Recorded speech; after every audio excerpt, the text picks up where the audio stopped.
You could be forgiven for thinking that I wasn't all that excited to get my hands on Nvidia's new GT 1080.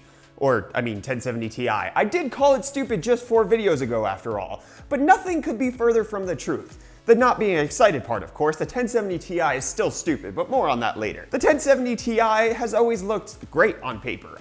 Almost 1080-like performance at a lower price point? Sign me up. And sign me up, ASUS South Africa did when they sent over the ROG Strix 1070 Ti for review. As rumors have suggested, the 1070 Ti does indeed seem to be a card that was destined for GTX 1080 glory, but fell just a little short. The 1070 Ti is equipped with 2,432 CUDA cores, runs at a base and boost clock frequency of 1,607 and 1,683 MHz respectively, and sports 8 GB of GDDR5 memory with a 256-bit interface. It also sports a TDP of 180 watts and will fill a nice price gap between the regular 1070 and 1080, coming in at $449, which is a little more than the initial rumors were suggesting, but it's still a really attractive price point. In fact, it comes so close to matching the specs of the 1080 minus the GDDR5X memory that I'd wager Nvidia intentionally left the 1070 Ti's boost clock at the same level as the original. ASUS's ROG Strix model has all of the aforementioned specs, along with everything that makes the ROG product so darn popular among gamers these days. It comes with the Republic of Gamers patented good looks, all of the RGB lighting you can shake a glow stick at, and one of the best air cooling solutions on the market. One of my favorite parts about this particular card is its inclusion of 2 fan headers right on the end of the PCB. Fans connected to these headers can be adjusted to ramp up according to the amount of heat being generated by your GPU, helping to keep thermals in check when your graphics card is running and helping to keep noise in check when it's not. But hey, the important part of all of this is to find out how well the card actually performs, and among other things, to see if it accomplishes Nvidia's apparent goal of cutting AMD's Vega 56 off at the knees. Running at 1440p with the highest graphical presets possible and low anti-aliasing, I pitted the 1070 Ti against the GTX 1080 and RX Vega 56 and even Vega 64 for good measure to see which one would come out victorious. Spoiler alert, it was the 1080. The GTX 1080 was never not going to win, but that's not why I included it in the benchmark. I included it to show just how close the 1070 Ti comes to matching it in performance, even running at stock settings. As you should be able to tell right off the bat, the 1070 Ti doesn't hold back against its rival Vega 56. In all but 2 of the benchmarks I ran, the 1070 Ti comes out on top. It's an extremely close race in some of the titles tested, but a win's a win. The 1070 Ti's core clock speed jumped to around 1,886 MHz thanks to GPU Boost 3.0 kicking in. The card stayed relatively cool throughout testing, only maxing out at 68 degrees C. But here's where things get interesting. When compared to the GTX 1080 and Vega 64, both cards that absolutely crush the 1070 in every possible way, the 1070 Ti holds its own remarkably well. With a combined average FPS score of 65.53 FPS, the 1070 Ti was only 8% slower than Vega 64 and a mere 10.6% slower than the GTX 1080.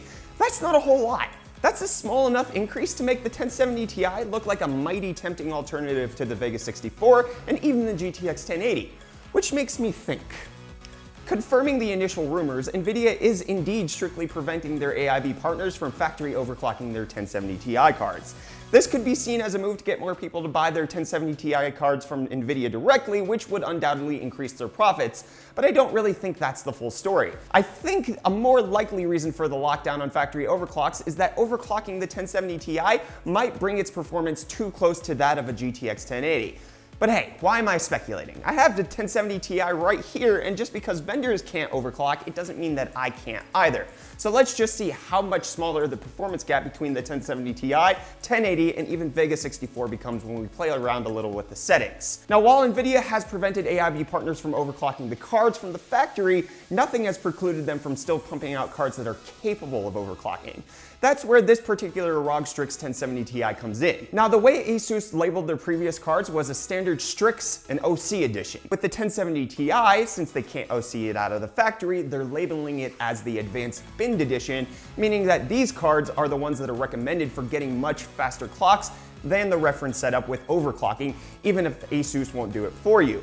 But it's actually kind of funny to me that old habits do die hard, with my review sample of the Strix just having a sticker saying advanced bin placed directly over the part of the box where it says OC edition. Seems like a rushed last minute change to me. Maybe retail samples won't be a slapdash. So here are the same benchmarks again, only this time with the 1070 Ti running as fast as I was able to get it. I bumped its power limit to 120%, added about 75% to the voltage, upped its core clock speed by about 214, overclocked the memory by 400, and set a very aggressive custom fan curve. The ROG Strix 1070 Ti was one of the easiest cards I've overclocked in a long time, and it hit 2.1 GHz on the core, and the results of this increase are kind of phenomenal. With the highest stable overclock I could get on the 1070 Ti, on air cooling at least, it outpaced Vega 64 in 5 of the 8 games I tested, and it completely pummeled it in 3D Mark's Time Spy. Taking averages across all of the titles tested into account, there was almost no difference between the 1070 Ti and Vega 64. A literal 0% difference. Obviously, there's some games out there that aren't currently in our testing suite that Vega is wrecking at, like Forza and Wolfenstein, but those appear to be outliers rather than general performance instances. The overclocked 1070 Ti's impressive performance even makes the 1080 look slightly bad. I mean, yeah, the 1080 took the top spot again in all but one benchmark and took the win in Time Spy, but it was an uncomfortably close victory. Overclocking the 1070 Ti boosted its performance so much that it was only 3% slower than the GTX 1080 overall. That's freaking insane. In fact, I think it would be fair to refer to the 1070 Ti as the GTX 1080 Lite, or even maybe the GT 1080. And look, I get it. Had I given the 1080 and Vega 64 the same overclocking treatment, things would be a whole lot different. But that's not the point. The fact that you can overclock the 1070 Ti and get around the same level of performance as a 1080 or Vega 64, even at stock, is absolutely ludicrous. The 1080's MSRP is just about $100 more than the 1070 Ti. And even if you could find an RX Vega at its MSRP of $499, or whatever the actual price is these days, that's still $50 more than the 1070 Ti. Yes, no matter how you slice it, the GTX 1070 Ti is a phenomenal card, and I wouldn't blame anyone for picking it up. But it's still stupid. It's not stupid because I think it's a bad GPU. I mean, I just said it was phenomenal. No, it's bad because it probably didn't need to exist in the first place, or at least shouldn't have had to. I've already harped on about this in my first 1070 Ti video, so I'll keep this short. The 1070 Ti is completely reactionary, and it's a particularly unfortunate reaction. Vega 56 has been snapping up sales in between the price point between the 1070 and 1080 for a while now, and Nvidia doesn't like that.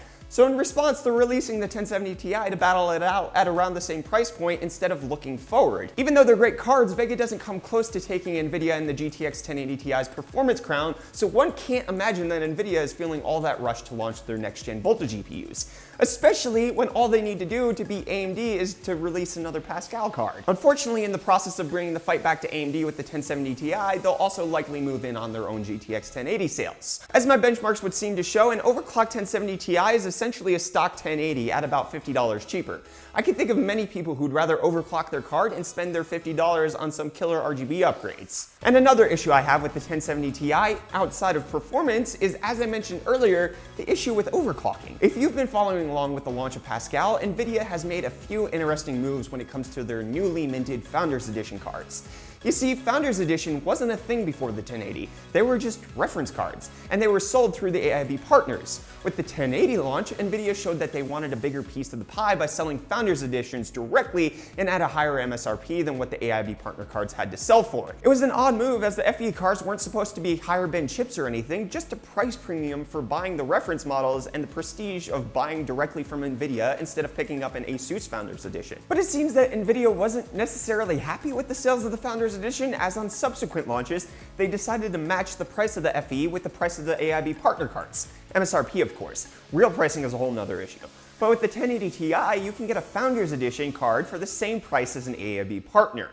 But it appears, at least to me, because this is completely speculation, that Nvidia wants more Founder Edition sales, which is why they're enforcing this no OC matter. I would reckon that it's not just about the 1070 Ti matching a stock 1080 with a decent overclock, but rather Nvidia continually wanting a bigger slice of the retail pie.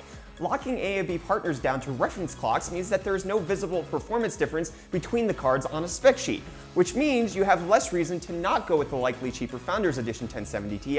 It honestly seems like a slap in the face from Nvidia to the AIB partners, which is how I see things, but might not actually be the case. I'm sure we'll get more details out in the days to come. Now, as far as local pricing is concerned for this model specifically, the ASUS Strix 1070 Ti Advanced Edition is quite the performer. But holy crap, is local pricing on any 1070 Ti completely borked-a-roni. The cheapest 1070 Ti can be found right now at around 8,200 Rand. The Strix Advanced model, thanks to its advanced binning, has a local price right around 9,200 Rand. That's respectable. Only 1,000 Rand more than the cheapest card, and you get ASUS quality, the Strix aesthetic, and an advanced bin GPU. No complaints at all with how ASUS is stacking up against the local competition in the same GPU tier. But 1070 Ti prices are borkderoni, because for that 9,200 Rand that you can get this Strix 1070 Ti for, you can get at least 2 different GTX 1080 cards. Now, I know ASUS considers themselves a top-tier brand, but no matter what they do to their GPUs, a top-tier 1070 Ti isn't as good as a lower-tier GTX 1080, and it makes the 1070 Ti a silly purchase from a price to performance perspective if it's costing more. But before they get upset with me for comparing ASUS to other brands, when I directly compared the 1070 Ti against their own 1080s, the 1070 Ti Advanced was priced higher than the 1080 Non-OC edition when the pricing was first announced. It appears now that they've raised their prices to be above 11,000 Rand on the GTX 1080, but they weren't that high a week ago. The prices were raised on the GTX 1080 to make room for the 1070 Ti, which isn't how it should be. The 1070 Ti needs to be priced lower here in South Africa, no matter how you slice it, as you can get a GTX 1080 for just a few bucks more. But conclusion. The 1070 Ti, or GT 1080 as all affectionately know it as, is a formidable card from Nvidia. It slaps the Vega 56, competes with the Vega 64 in many games, and comes uncomfortably close to the GTX 1080. That's a good launch, especially when it's only a $50 price jump in the US, of course, not here over the GTX 1070. It's an impressive GPU, and I'd definitely love to have one, and this Strix Advanced Edition of the card has been amazing to use. Low temps, low fan noise, gorgeous design, well implemented RGB, and not to mention that super sweet 2.1 GHz overclock make it a GPU I could easily recommend. And with that, I want to thank ASUS South Africa for getting this card over for us to review. Let me know what you all think of the 1070 Ti. Are you going to get one? What do you think of the current local South African pricing of the cards in general? Do you think that this is another nail in the coffin for Vega? Let me know either down in the comments or over on Twitter. I'm at UFDisciple. And I'm sure many of you are wondering what the mining performance of this GPU is like, especially compared to Vega and the 1080, so we're going to be having a video coming out on that tomorrow. Right, Tank? Yeah. As long as my wife doesn't go into labor tonight, we should have a 1070 Ti mining video out tomorrow. Anyways, I'm going to wrap it up there. Be sure to smash that like button if you enjoyed our review on the 1070 Ti, subscribe to show your support and stay up to date on all of our tech-related content, and shout out to the notification squad for having that bell on and showing up as soon as all of our videos drop. I'm Brett with the UFDisciple channel. Thank you so much for watching, and I'll see you all in the next video. Cheers.